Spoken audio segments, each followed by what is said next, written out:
We are joined once again by Yahoo's Chris Haynes. Thank you so much for being here. What's your take on this one? Well, look, I think the Rockets right now, you know, it's a little bit of desperation trying to make sure they get enough weapons as possible, which I don't understand the logic now, because if they're going with the same team, Golden State is not the same team, you know, next year. So I think they're fine. I think they could go okay into the next season. And I applaud Daryl Morey because he's always trying to be innovative and trying to figure out ways to better strengthen his roster.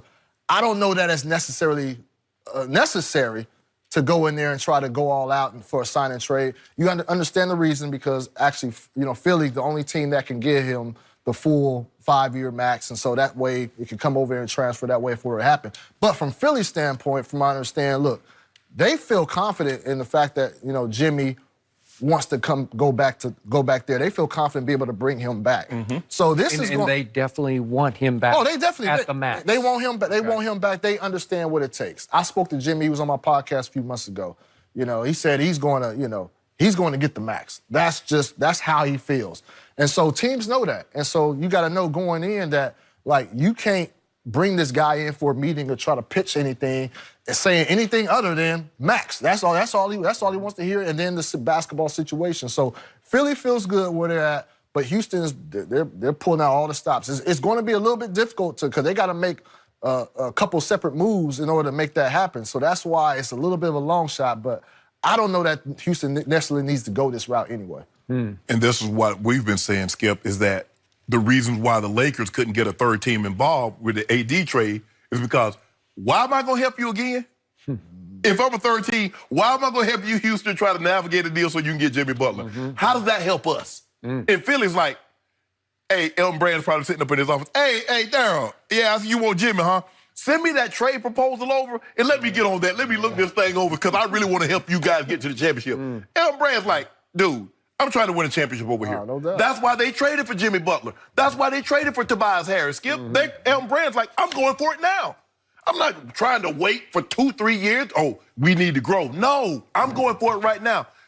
Daryl, just because you're in panic mode and want to blow up your situation, that doesn't mean everybody around the league want to blow up their situation. And they're definitely not going to blow it up to help you. It makes no sense to Philly on Philly's side. But this deal, other than they're like, Jimmy Butler's a really good player, it really makes no sense for Houston because Jimmy Butler really doesn't fit what they're doing. I'm sorry. Yeah, you think of all those personalities they have on that roster, and then the way they allow James Harden to play. I don't know Jimmy will feel comfortable just standing out in the corner. No, you know, he's not PJ Tucker. PJ plays that role and is great. And just from a chemistry standpoint, because I know PJ pretty well as well. Like, he sacrifices. Like Coach Dan Antoni's always complimenting him, you know, how he should be all NBA team defense. And now his name is in trade rumors. You know, that can't feel too good. For guys sacrificing, he allows himself to stay in the corner, just play his role. That's it.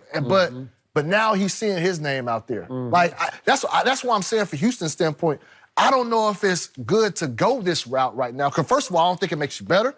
I don't know that chemistry-wise, it would be a good fit. Right. And then is it worth it to put all these players out there, their names out there, off of something that what happened to probably the Lakers, won't happen? But these are veteran guys. These are veteran guys. It's LeBron. So what about Daryl Morey? He's doing the exact same thing. He is. I agree. He is desperately trying to fix what he broke.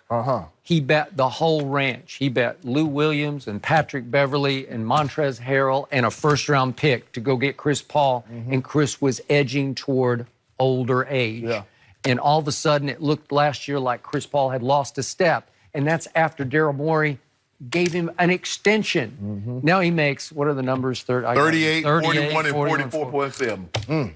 It's just outrageous money. He can't, there's no way Chris Paul at this age and stage of his career can live up to that money. So you're stuck with it. And now I'm starting to think that Daryl Morey is such a shrewd operator.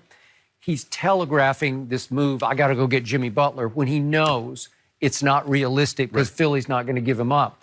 And he's trying to show everyone, I'm trying to fix this, but obviously in the end, he knows he can't. So if they go standing pat into next year and it blows up in his face, he could say, well, I tried to get Jimmy Butler to fix this, right? But I think they can, Skip, if they bring the team back, we believe Had they not run into Golden State in the second round, they would have played Golden State in the Western Conference Finals.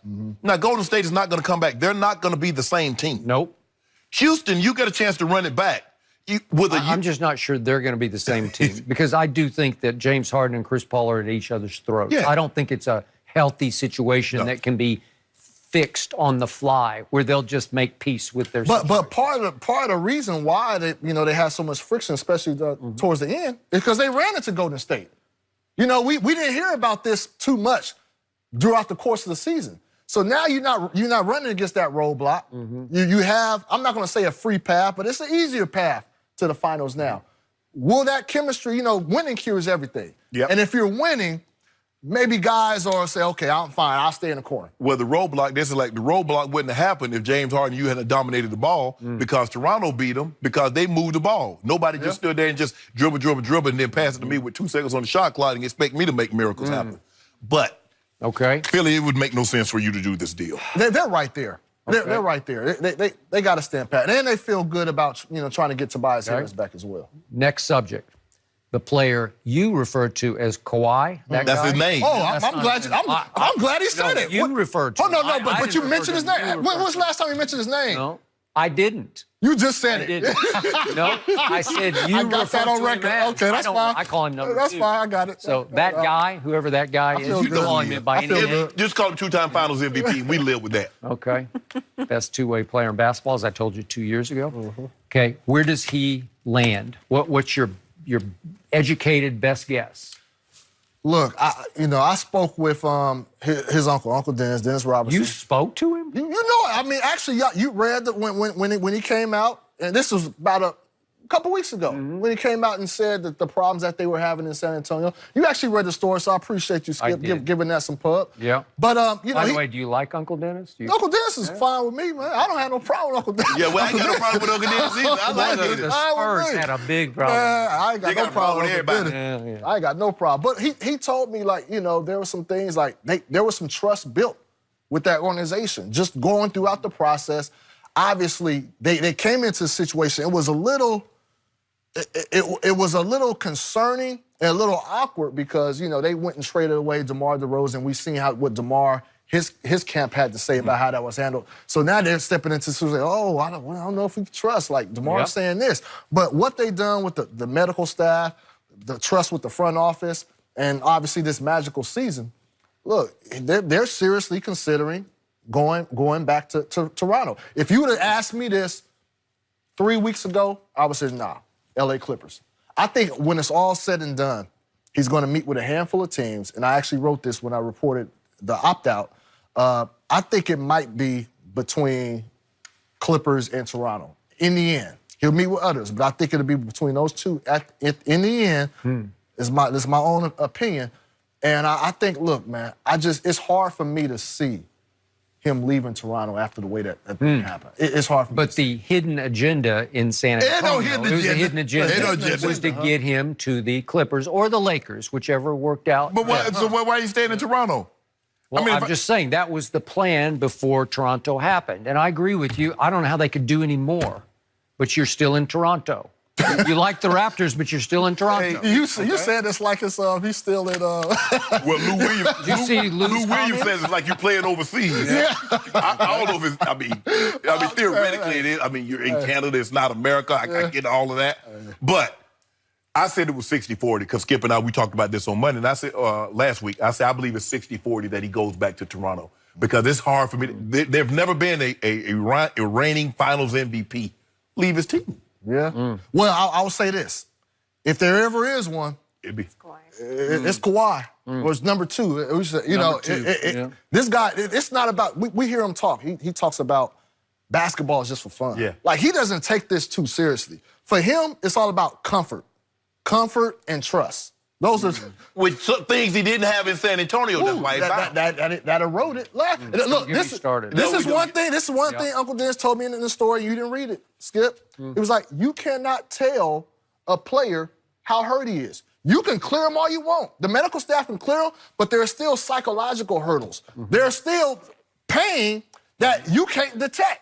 Especially if you want to get to L.A. Stop. You ought to stop. Okay, speaking of L.A., last quick question. Lakers wind up with what pieces alongside Anthony and LeBron? I think they have a good shot to land. He's probably not the marquee free agent, but D'Angelo Russell coming back to L.A. makes all the sense in the world. Does it? I don't know. LeBron likes that basketball. It makes sense. No, what I'm saying it makes sense just from the fact that Kyrie Irving's going to Brooklyn. I think D'Angelo will be expendable over there. So you look, and I think they will get a meeting with D'Angelo.